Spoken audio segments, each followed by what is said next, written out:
let me take you into the crazy world of my reptiles, birds, amphibians, mollusks, fish, mammals, and of course the depths of my own mind.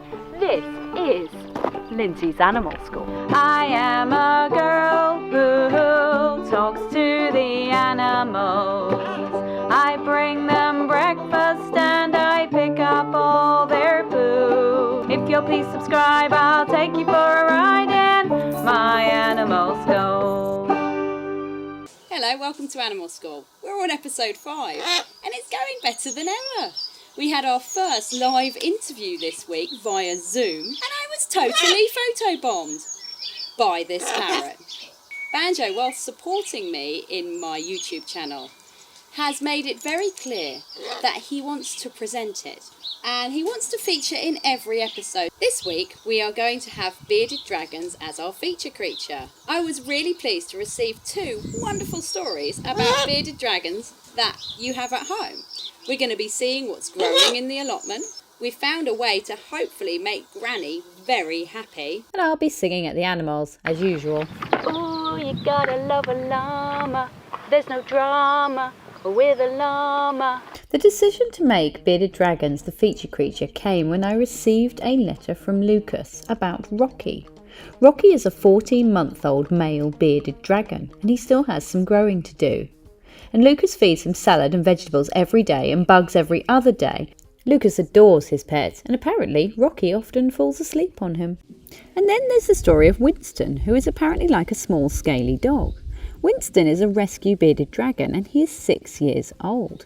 He belongs to Sophie and Debbie and they give him excellent care. He thrives with them. So far, our feature creatures have covered mammals with our guinea pigs and birds when we looked at chickens and parrots. This week, I want to change the class of animals. We're going to look at a very special reptile I have called Jub-jub.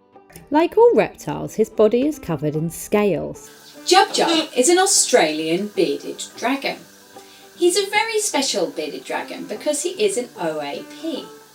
At 12 years old, Jub-jub is actually the oldest bearded dragon that I've ever met. Although feel free to write in and tell me about your bearded dragons if they're older, or just generally if you want to share. So bearded dragons come from Australia, and Australia has a huge range of unique wildlife that has adapted to the environment of Australia, which can often be very hostile and very hot. The bearded dragon copes with the extreme heat that comes down of the sun by having very, very tough skin on his back. This is so that his blood, which we call cold blood, being a reptile, does not boil in his body. We going exploring? Today is the day for exploring. So Jub-jub, like all bearded dragons, has to see his food moving in order to be able to eat it. One of his favourite things to eat is invertebrates. That's insects. So Jub-jub is eating mealworms. Mealworms are not something I feed him all the time. They're part of a varied diet. And as you can see, he is using his sticky tongue. So I'm not showing you him eating live food because I particularly like the macabre. It just so happens that Jub-jub can't see food really unless it moves. He sees out of the side of his head, this way and this way. So at the moment he can't quite... Oh, there we go. Oh, getting in there. Lovely. So you can see there are 2 large holes on the side of Jub-jub's head. These are his ears. Now he doesn't need elaborate earlobes like you and I have. He doesn't hear those high sounds which our earlobes allow us to hear. In fact, he specialises in hearing low sounds. So if you want to talk to Jub-jub, you have to use a very deep voice. Hello, Jub-jub. How are you?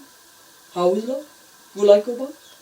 He likes his bugs. He likes his bugs. They're extremely territorial. 2 male bearded dragons will bob their head at each other, and they may even fight and bite each other. Similarly, if the bearded dragon sees a lady bearded dragon that he likes, he's going to bob his head at that lady, which will hopefully attract her. The female bearded dragons do something kind of cool too. They lift up their arms and say, no thanks, no thanks, like whatever, If anyone could please film their bearded dragon doing that, I will use it in my video. You can see with him that his scales at the front here look like they're spiky, but if you see the way that I'm tapping them, they're not spiky at all. He looks spiky because he doesn't want anyone to eat him. None of us want anybody to eat us, but by looking like an inedible plant, it puts off the other creatures that might want to make a snack of Jub-jub. In the 12 years that I've had Jub-jub, he's visited hundreds of care homes, schools, mental health facilities, scouts, brownies, private parties. He is the longest serving animal that I have here at Animal School. He's been around since the beginning. I'm thankful every day that he's still alive because he is very old. And I really am pleased that I've been able to make this episode. I look forward to your thoughts on him. And we're going to have some fun drawing you in a bit, aren't we? We're going to draw you. And it's time to go back to HQ, which is jumping into spring. The animals are loving it, and we've a surprise for Granny. Granny continues her life as a solitary turkey, but it's time to get her some friends. So in this box, I have something very exciting. These are turkey eggs. These turkey eggs are fertilised, and I got them online. This means that I can hatch them myself and Granny will have friends. They're all different colours because they come from different types of turkeys. This is my incubator, and I've even got a little temperature thing here, which is cool. The temperature is a little bit higher than normal because turkey eggs need it hot, and then we're going to be turning those eggs 5 times a day for the next 28 days. We're going to take the pen and we're going to do an X on one side of the egg, like that.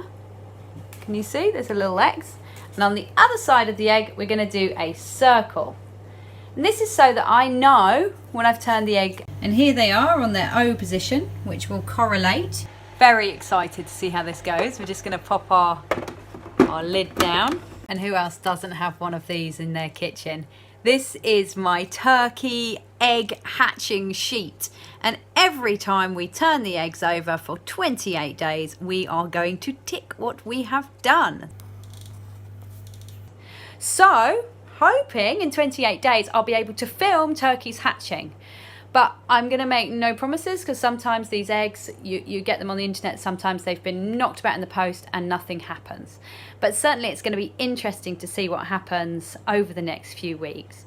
And I really hope that this gives Granny some company. And until they do, I'll serenade the old girl. Life, and I've never felt this way before.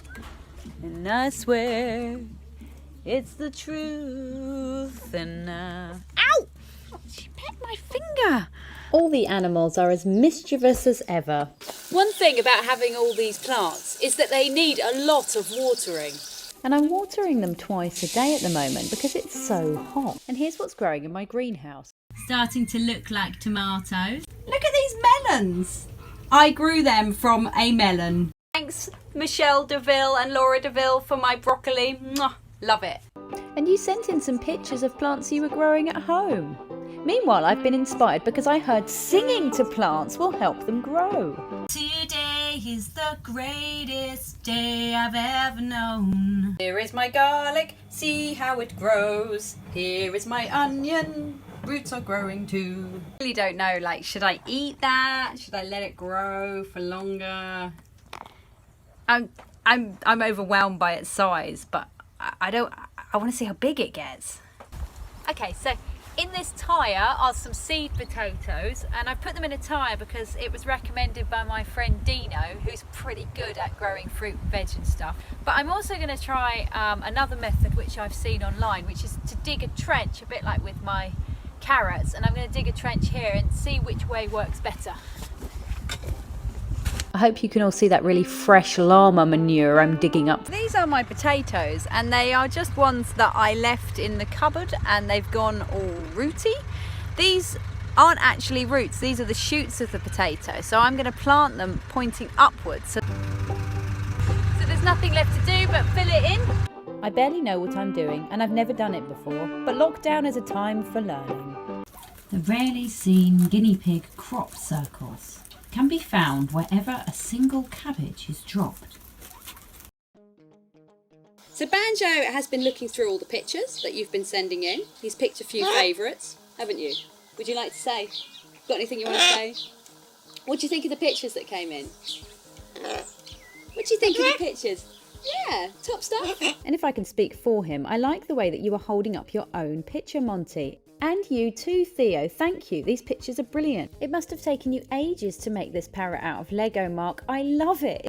I would like you to take your piece of paper that you've got at home and make it go from portrait to landscape. We're going to start with the eye of the bearded dragon, which is in a circular, like a circular area of skin. So this is like a big eyelid. We're going to do like that.